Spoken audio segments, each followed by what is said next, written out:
Kisah pilu penyebab meninggalnya Raden Adante Halif Pramudidjo yang merupakan buah hati dari musisi kenamaan Enjer Dimas dan mantan istrinya Tamara Tiasmara akhirnya dibongkar oleh pihak kepolisian Polda Metro Jaya pada hari Jumat 9 Februari lalu. Mirisnya, terdapat adanya dugaan kesengajaan yang membuat anak lelaki berusia 6 tahun itu harus menghembuskan nafas terakhirnya. Ia berdasarkan penjelasan polisi, sebuah aksi keji berupa dugaan upaya penenggelaman sempat dirasakan oleh Dante di akhir usianya. Mirisnya lagi, polisi menyebut upaya penenggelaman itu dilakukan sang tersangka sebanyak 12 kali. Lantas, apa komentar ahli forensik terhadap dugaan penenggelaman tersebut? Sebenarnya kalau kita bicara hancur sih, pada saat kita melakukan otopsi melihat langsung tidak hancur. Tetapi yang pasti fungsi organnya itu menjadi terganggu, ya tentunya yang paling utama adalah paru-paru, ya. Karena paru-paru kita ini kan organ yang digunakan untuk bernafas, untuk pernafasan.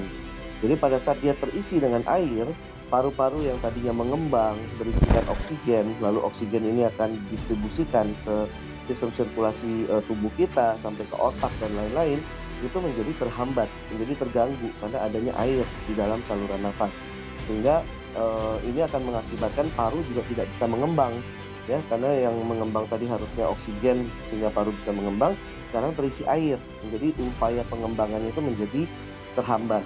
Ditambah lagi dengan masuknya semakin banyak air ke dalam saluran nafas, tentunya akan membuat isi rongga dada ini menjadi penuh, ya, menjadi penuh dengan air sehingga paru-paru akan menjadi pengembangan paru-paru akan terhambat.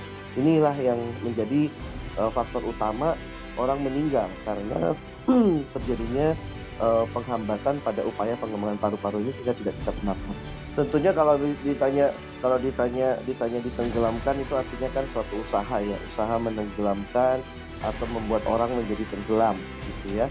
Nah, kalau misalnya ditenggelamkan, ya semua orang pasti bisa ditenggelamkan sejauh memang pelaku atau yang melakukan ini bobotnya lebih berat, ya. Misalnya dia berada pada posisi di atasnya atau memang dia secara berat badan lebih berat menimpa korban, itu ya otomatis orang akan menjadi tenggelam. Nah, kalau kita lihat bahwa korban ini kan masih 6 tahun, ya. Masih 6 tahun, tentu kita melihat bahwa anak-anak ini juga upaya untuk untuk menarik nafas, lalu jeda antar nafas satu dengan nafas berikutnya itu pasti butuh waktu, ya. Jadi kalau misalnya ditenggelamkannya dalam waktu cepat gitu, ya, tentu semua orang, bukan hanya anak ini, tetapi semua orang pasti tidak punya waktu yang cukup untuk mengambil nafas di antara posisi pada saat dia berada di dalam air dan di luar air. Jadi otomatis kekurangan oksigen pasti akan terjadi pada siapapun, bukan hanya pada anak ini.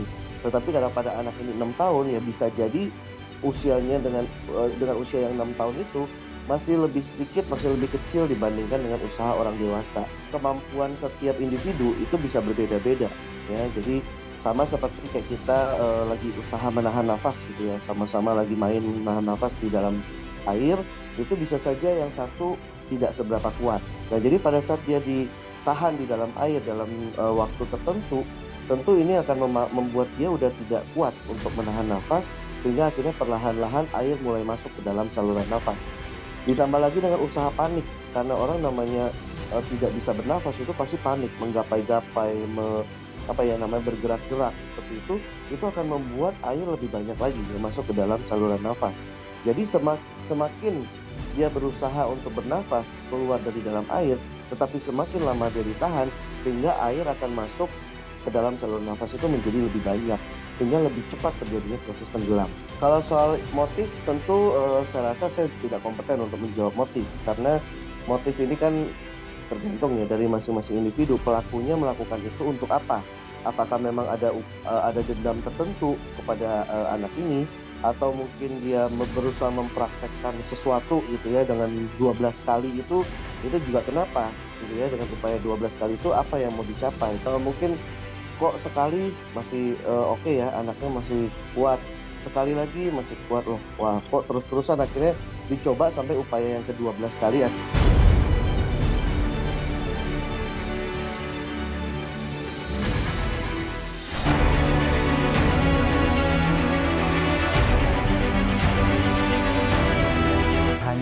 belajar ngejok konten. Kalau salah ya salah. Bisa berlatih. Mau tahu cerita lebih dalam tentang selebriti dan public figure? Saksikan bersama saya Vista Putri pukul 18.00 hanya di Cumi. Visit di cumi-cumi.com.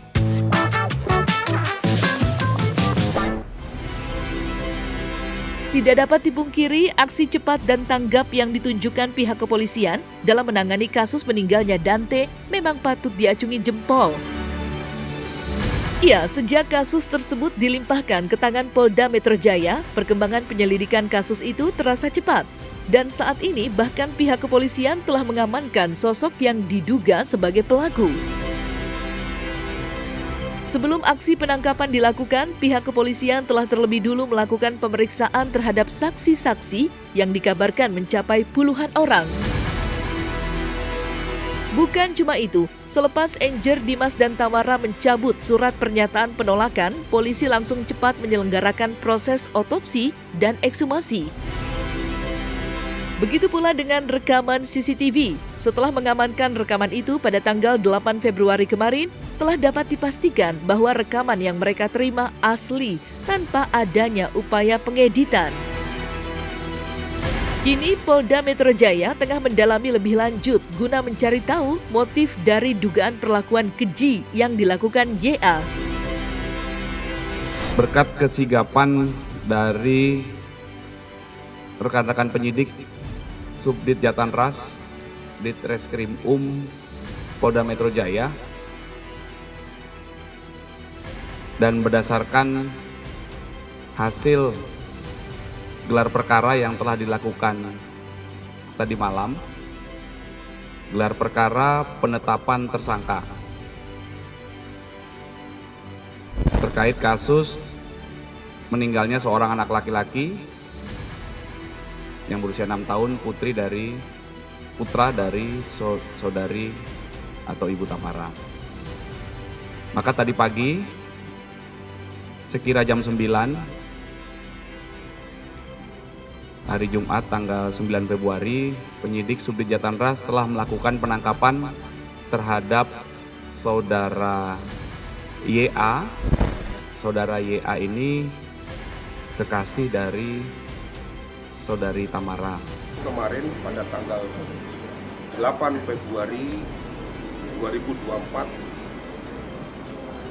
selanjutnya penyidik melakukan gelar perkara yang mana dalam pelaksanaan gelar perkara tersebut tim penyidik sepakat untuk menetapkan tersangka, yaitu berinisial YA. Saudara YA ditangkap di rumahnya, di rumah kontrakannya di daerah Pondok Kelapa, Duren Sawit. Yang bersangkutan sedang tidur. Di rumah kontrakan tersebut ada saudara YA dan seorang laki-laki pembantunya. Kemudian penyidik Subdit Jatanras menunjukkan surat perintah penangkapan didampingi ketua RT setempat dan petugas security perumahan. Dasar penangkapan saudara YA adalah karena yang bersangkutan patut disangka atau diduga melakukan tindak pidana kekerasan terhadap anak, kemudian dilapis juga dengan pasal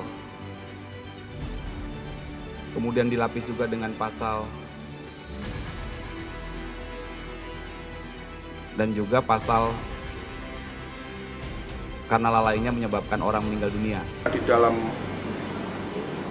rekaman tersebut mengungkap rangkaian kegiatan korban dan tersangka, sehingga dari rangkuman tersebut penyidik menyimpulkan bahwa terdapat bukti yang cukup untuk menetapkan tersangka dan akhirnya sudah dilakukan upaya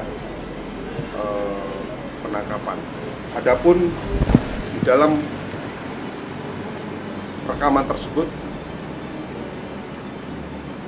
memuat adegan yang kurang lebih di mana korban ini dibenamkan kepalanya kurang lebih sebanyak 12 kali. Sedangkan untuk nanti detailnya kami akan sampaikan lebih lanjut, mungkin nanti minggu depan kami akan menyertakan tim daripada analisis digital dari puslapor, termasuk tim dari kedokteran forensik, sehingga nanti kita akan melakukan ekspos secara lengkap. Untuk tindak lanjutnya kami akan melakukan pemeriksaan terhadap beberapa ahli untuk mendukung daripada pembuktian dalam kasus yang sedang kita tangani. Motivasinya nanti akan kita dalami lebih lanjut karena kan masih baru dilakukan pemeriksaan terhadap tersangka, kemudian juga kita nanti akan menggandeng apsifor nantinya untuk membantu mengungkap motif daripada tersangka. Sudah ditangkap, jadi